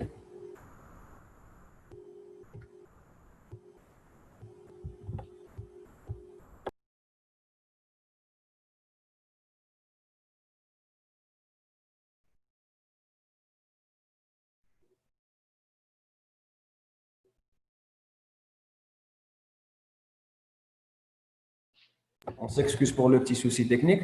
Alors, la première question, c'est quelle est la meilleure méthode d'approvisionnement disponible pour éviter la rupture de stock et l'allongement des délais de livraison durant la période du Covid-19? Exact. En tout cas, la meilleure méthode, c'est qu'il faut réorganiser le système des approvisionnements, qui fait qu'il faut faire une séparation entre les demandeurs internes, les clients internes, et le gestionnaire de stock, et les appros et les acheteurs. Pour résumer un peu comment est-ce qu'on fait, il faut que tous les demandeurs envoient début de l'année leur consommation annuelle. On بعدا يبعثهم GDS يبعثهم les acheteurs, ils négocient tous les clauses et tout, surtout ils négocient les délais d'appro, etc. Ils renvoient ça vers le gestion de stock. On بعدا le gestion de stock, il fait le planning des appros, مع les acheteurs, مع financiers, ils se mettent d'accord. On بعدا يبعثوهم, enfin c'est l'acheteur يبعثهم le fournisseur. Bien sûr, c'est possible de mettre à jour. Il va être le planning et on commence à faire ça combien et quand. Combien et quand, bien sûr. Pas pour tous les articles, c'est un peu compliqué, mais même on a dit c'est important pour les GDS, ils font la méthode ABC, ou des Pareto, ou la 20-80 DA, et c'est les 20% ou les 5% des articles, la gestion des stocks, et les articles auront un impact sur tout le magasin. Voilà. Mais la meilleure méthode, c'est ça, c'est la réorganisation, ou donc ce que font les pays voisins, ils font le planning appro, ils battent le fournisseur le plus tôt possible pour être parmi les premiers. Sinon, il faut que si vous faites une commande d'OK, il faut que tout le monde commande, etc. Ou bien sûr, la deuxième des choses, pour finir, c'est pour les acheteurs. Il faut passer de la méthode appel d'offres. Bon, je ne parle pas des étatiques. Étatiques, bien sûr, ils ont le code des marchés et tout, mais pour les privés, l'avis d'appel d'offres ou la consultation là, il faut aller vers ce qu'on appelle les acheteurs là, qui va aider beaucoup le GDS ou surtout à des approvisionnements pour les réduire. La meilleure méthode, il faut, si c'est possible, là, comme tout à l'heure, passer de la méthode achat-vente, un contrat, aller vers ce qu'on appelle le système de commande à marché, ou la marché à commande. Voilà. Je ne sais pas ce que moi, le marché à commande. Vous allez faire ce qu'on appelle une homologation de fournisseurs. Une homologation de fournisseurs. Où les fournisseurs signent un contrat de 5 ans, renouvelable chaque année, sur la base d'une évaluation fournisseur. Où les fournisseurs quittent la commande. En contrepartie, tous les acheteurs, les financiers, vous allez demander de meilleurs coûts, de meilleurs prix, de meilleurs délais. Il faut passer au système partenariat avec le fournisseur et puisque pendant 5 ans. Donc, il est obligé de donner quelque chose de chez lui. Qu'est-ce qu'il va donner? Il va donner les délais, il va donner le prix. C'est ce qu'on appelle le principe de partenariat, le principe de marché à commande, le principe de homologation des fournisseurs par article. Voilà. C'est les entreprises qui doivent voilà. Donc, je ne sais pas ce que j'ai répondu à la question. Parfait. Merci beaucoup, Monsieur Thirilt. On passe à la deuxième question, si vous le permettez. Donc, comment identifier et traiter les approvisionnements des intrants dont il constitue un stock stratégique? C'est la méthode ABC. Méthode ABC. Et c'est ABC, via la méthode qui est un des logiciels hyper simples, ou des petits logiciels, et ben c'est ABC qui va, via bien sûr les critères, c'est à vous de donner les critères, hein, mais via ABC, c'est ABC qui va décider, entre guillemets, les stocks stratégiques. Stocks stratégiques, ou via l'information, vous prenez des décisions. Parce que donc, je ne sais pas ce que ça veut dire quoi stratégique. Stratégique, par exemple, il faudra commander plus qu'il en faut. Par exemple, le principe d'échange de stock pour être stratégique. Il ne faut pas faire la quantité économique. Il faut ramener bziada, même si ça coûte cher, et ben parce que vous avez décidé ça, parce que le marché américain suffit les quantités, parce que voilà, etc. Mais ça, vous décidez c'est quoi un stock stratégique. Là, vous prenez les méthodes à faire. Mais ça, qui vous aide, bien sûr, il faut faire une réunion, un brainstorming, mais surtout, c'est ABC. C'est via le critère ABC, vous allez décider c'est quoi un stock stratégique pour vous. Voilà. Et grâce à cette décision, vous prenez des décisions. Vous prenez des méthodes à faire. Voilà. Mais généralement, le meilleur outil, à part le brainstorming et discuter l'historique, etc., parce qu'on a une expérience et tout, c'est important d'utiliser l'ABC. Voilà, ABC parce que quand vous dites que c'est l'article, des articles, le manager, quand il vous pose une question, c'est bien de répondre avec des chiffres, avec un logiciel. Donc voilà, on a plus de poids. quand on dit quand on a de l'information. Au lieu de dire non, par expérience, d'habitude et tout, voilà.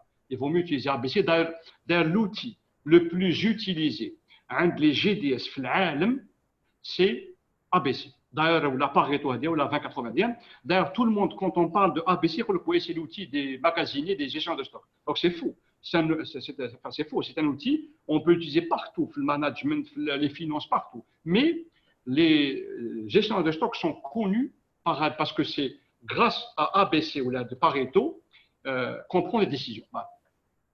Voilà, merci. Parfait. Merci beaucoup, M. Terrilt. Troisième question. Quels sont les conseils à suivre pour assurer un approvisionnement à temps? L'approvisionnement à temps, c'est ça, c'est le planning. Il faut le planifier, il faut le créer, le planifier et l'envoyer au fournisseur ou le fournisseur qui est Bon, je ne dis pas que ça marchera à tous les coups, hein, mais on va dire 80-90%, le fournisseur va suivre avec le planning. Bon, sauf pour X raisons. Hein. Mais en général, ça marche, voilà, parce qu'un des fournisseurs, on peut réduire le délai de mise à disposition. Le problème, c'est quoi? C'est la partie commerce international, la partie bateau, etc. C'est vrai que c'est un peu compliqué, mais c'est le travail des supply chain, logistique, commerce international. C'est à eux d'essayer d'optimiser. Il y a beaucoup de temps, il y a beaucoup de choses à faire. Entre guillemets, études en 2018, pourquoi il y a beaucoup de retards et tout, ça coûte cher, l'écologie, ça coûte cher, on est à 1900% et tout. C'est vrai qu'il y a beaucoup de gens qui vont dire où est la douane, où est la réglementation, où est le port. Ça, c'est vrai, agréable.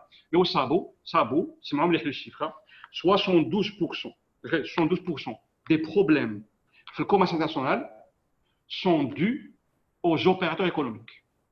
Yani, le bureau, on travaille par expérience. On ne travaille pas d'une manière académique. On voit le travail et pourquoi il faut faire comme ça. Et quand tout le monde le fait, on fait ça. On fait beaucoup d'erreurs. Ou avec les erreurs, les temps, argent, etc. Bon, bien sûr, il y a les pratiques, le terrain, etc. C'est un peu différent. Mais ça, 72%, c'est nous. Depuis 1962, 98% de notre consommation, c'est commerce international. C'est import, un peu export, mais 98% c'est importation. Donc c'est important. Parce qu'à l'époque, en 1962, jusqu'à 2010, يقولوا باللي presque ما كان حتى واحد je ne sais pas si vous connaissez d'autres personnes là mais ما كانش un algérien اللي عاش في الجزائر وقرا في الجزائر قرا import export اسكو على بالكم باللي ما كانش كاين ناس قراو كوميرس انترناسيونال ايتترا مي بصح نو جو بارل import export الاسم تاعو هذا الكورس اسمه لوجيستيك du commerce international la logistique du commerce international اسمعوا مليح ما كانش les étrangers في هذاك ليتيد واش كانوا بلي نورمالمون si 98% de notre vie, c'est commerce international, on devait avoir des laboratoires de import-export. On devait avoir des doctorats import-export. On devait avoir des universités import-export. Et pour dire que c'est vraiment quelque chose d'important, en fait, de la recherche et tout. Eh bien, il faut rappeler, le module n'existe pas. Mais quand c'est un module, mais c'est de commerce international, de logistique, de commerce international, et du terrain, les gens le font sur le tas. 2010, dans les écoles, donc continue, les gens font un peu d'édouanement, un peu de transport, un peu d'incoterm, un peu de mode de paiement. Mais les gens, quand ils font ça, quand on dit, mais pourquoi vous faites ça? Il n'y a même pas une réponse scientifique ou légale. Non, tout le monde fait ça. C'est comme ça. C'est pour que ça coûte 1900%. Il faut la formation. C'est très important la formation. Continue, bien sûr. Hein. Donc, si on fait ça, les 112%, qu'il y a des contraintes sur le terrain, et je ne dis pas que c'est voulu, c'est comme ça. Hein. Eh bien, les 100%, on aura toujours un problème, bien sûr, de réglementation, de douane, de procédure et tout, de port et tout. Enfin, quand je dis port et tout, je dis de productivité. Eh bien, maintenant, on pourra passer à autre chose. Mais pour le moment, 72%, on n'en parle pas, mais en fait, c'est nous. C'est notre méthode de travail, c'est le terrain. Mais chez Blani, c'est des erreurs qu'on fait quand on négocie, on ne connaît pas les pratiques, les nouvelles pratiques, etc. Voilà, les délais sont, ça bouge pas. Mais c'est très important d'aller vers la formation continue. Il faut savoir que 82% des donneurs d'ordre, acheteurs, logistiques, supply chain, c'est eux qui donnent des ordres aux transitaires pour dédouaner les marchandises. Ne connaissent pas la procédure de dédouanement. Et le transitaire, c'est un intermédiaire, une tierce partie, et lui, il a plus d'informations que nous. Alors que c'est nous qui donnons les ordres. C'est vraiment une relation un peu qui n'est pas équilibrée. C'est pas normal. Si le transitaire a une information blechna, on ne connaît pas même pas le vocabulaire, c'est un peu grave. Donc autant que donneur d'ordre, au moins on a ce que fait le transitaire. C'est lui qui va le faire parce qu'on a l'agrément ou la commission en douane. Mais il faut faire des formations importantes de ce qui se passe à la douane. Parce que on pourra préparer les documents qu'il faut, etc., etc. Donc, Hadou Dakhli fait 72% pour réduire les erreurs, implique argent, implique 1900%, 19 fois plus cher. 1900%, implique quand on négocie par exemple le fret. Je connais négocie le fret. Je négocie le fret.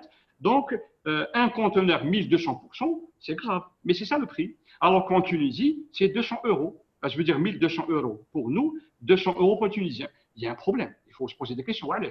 On paye barque. Mais bon, parce que quand on nous dit, est-ce qu'on a des arguments pour dire que c'est cher? Par rapport à quoi? Pour avoir des arguments de négociation, etc., etc. Bon, le fret, je doute qu'on peut le négocier hier. Je doute. Ça m'allait. On pourra au moins demander, on a des arguments. Donc, il faut passer par la formation. Les formations, c'est rare, par la formation continue. Au Centre-Oulia, l'Algérie, c'est la CNUSED, l'OMC et des responsables allemands, que les Algériens, si on veut que ça change, côté terrain, le mouchkil terrain, c'est la formation continue. Les Allemands, c'est un des pays les plus grands, le pays qui a plus de cash au monde, qui est le plus grand exportateur au monde. Les gens disent que c'est les Chinois, en quantité, en valeur, c'est les Allemands. Donc, parce que les Allemands ont le meilleur système de formation professionnelle au monde. Et les Français, les Allemands, les Japonais, les Allemands, les Japonais, c'est un pays vraiment top, et bien les Japonais, c'est un système de formation professionnelle. L'Algérie avait signé, je pense, un contrat, bon, je ne sais pas ce qu'il y a mais ou pas, mais le muhim, c'est remettre en cause, ou surtout, quand on parle de formation professionnelle, on parle de petites formations, maçons, alors que non. Les managers font de la formation professionnelle. C'est obligatoire. Mettre à jour, et là, on pourra réduire les coûts.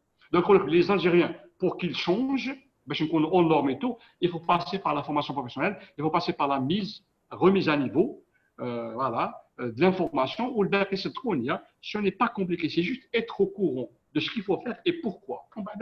On a l'argument, on peut négocier, on est en meilleure position pour négocier avec des fournisseurs. On va dire la partie réglementation, la partie productivité, etc. Mais, donc, pour assurer l'approvisionnement, c'est ça, c'est les gens doivent faire les formations, dommage GDS. Aussi, il faut une bonne coordination parce que quand on leur dit le planning, il y aura des gens, par exemple, les financiers, c'est mon travail. Donc, c'est les acheteurs. Le KTAB, c'est les GDS, ils diront en fonction de leur calcul, bien sûr, mal les acheteurs, mal les financiers. Donc, il faudra convaincre les gens pour remettre en cause notre organisation, l'organigramme, et grâce à ça, on pourra réduire les coûts. Maintenant, je parle que des stocks, 75% de coûts de stockage, alors que les Européens, 25%. Voilà, ça veut tout dire. Voilà, merci. Merci beaucoup, M. Terrel, pour ces conseils. On passe à la dernière question, si vous me le permettez. C'est comment calculer les nouveaux coûts avec l'augmentation des frais? Voilà, les coûts de masse, généralement, ça va être le travail, les contrôles de gestion avec les commerciaux. Le mouchkila, c'est que si on calcule les coûts de l'augmentation des frais, est-ce que les clients vont l'accepter? Est-ce qu'on va vendre mieux que les concurrents? Maintenant, avant de faire ça, il faut les marketeurs aider une bonne étude de marché. Et je suppose que font les concurrents. Ou je ne pense pas que l'augmentation des coûts, on va être obligé de payer. On va payer. Et malheureusement, parce que ma cache la concurrence, mais bon, mais ça dépend des produits. Quand des produits ils vont augmenter, on va être obligé d'acheter au place. Mais d'autres produits qui ont la consommation elle est très rude, je pense que ça va être un peu compliqué. En fait, maintenant, au lieu de parler d'augmentation des prix, il faut parler de réduction des coûts. Bien sûr, beaucoup de gens vont parler de réduction des coûts via les fiches de paye, ils vont toucher un peu tout ce qui est frais. En fait, c'est faux. les frais de pêche, je ne dis pas que non, bien sûr, malheureusement, mais on doit passer par ce qu'on appelle les coûts logistiques. On doit réduire les coûts logistiques. Il y a une formation sur le lean management. Le lean dia, c'est chercher le gaspillage chez gaspillage chez ou avec le gaspillage, quand on l'identifie, il y a des outils, on les applique pour réduire ou là atténuer, enfin atténuer ou là éliminer. Donc il faut aller au lean, au lieu de toucher à la fiche de paye, on commence par toucher à l'organisation. Remettre en cause l'organisation, on pourra réduire les coûts. Donc, malheureusement, on ne parle pas de ça. Les coûts logistiques, c'est des coûts cachés. Donc, quand ils sont cachés, donc on ne les cherche pas. Non, c'est des coûts qui sont connus. D'ailleurs, entre guillemets, Toyota les a identifiés. Je gagne chez les gars, qu'il y a 8 gaspillages. 8 types. Mais qu'est-ce que tu as 8 identifiés via des outils. Chaque gaspillage, on le touche, on réduit beaucoup d'argent. Donc, voilà ce qu'il faut faire. On commence par les coûts logistiques. On va aller par, il faut augmenter les coûts. Il faut augmenter les coûts. Hein. Mais je te dis que la formule le prix de vente, marge et le coût de production, ou là ce qu'on appelle le prix de revient. Avant d'aller à l'augmentation des frais, on va aller vers le coût de production, on doit les réduire. Si on les réduit, les frais ils vont être dilués le coût de production. Donc maintenant, coût de production au domaine interne, aller vers les stocks. Chacun son travail, les acheteurs, les vendeurs, marketing, production, mais il faut aller vers ça. Merci.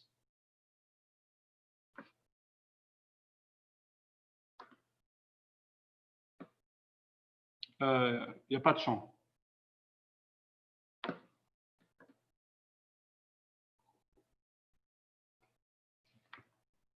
Je pense qu'il n'y a pas de son, M. Akram.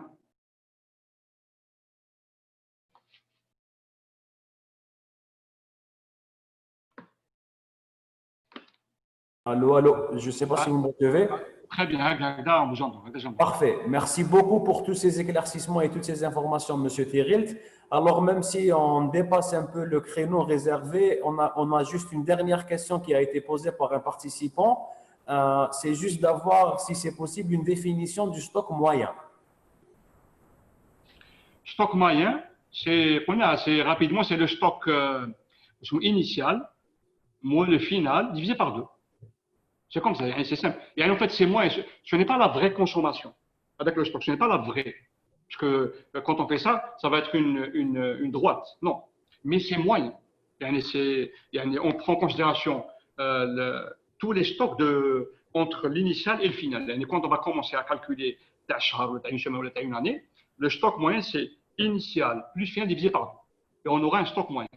Et où le stock maximum, minimum d'alerte et sécurité va être calculé par rapport à ce stock moyen, qui n'est pas réel, hein, mais c'est ce qu'on appelle le stock moyen. Voilà.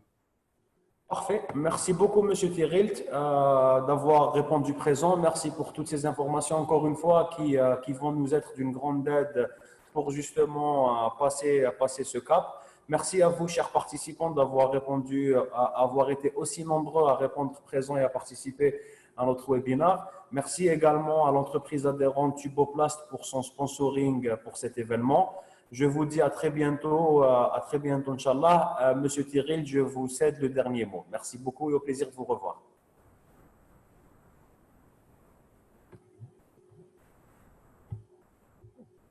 Monsieur Thirilt, je crois qu'il a quitté. Merci beaucoup, chers spectateurs, et au plaisir de vous revoir. Bon week-end, au revoir.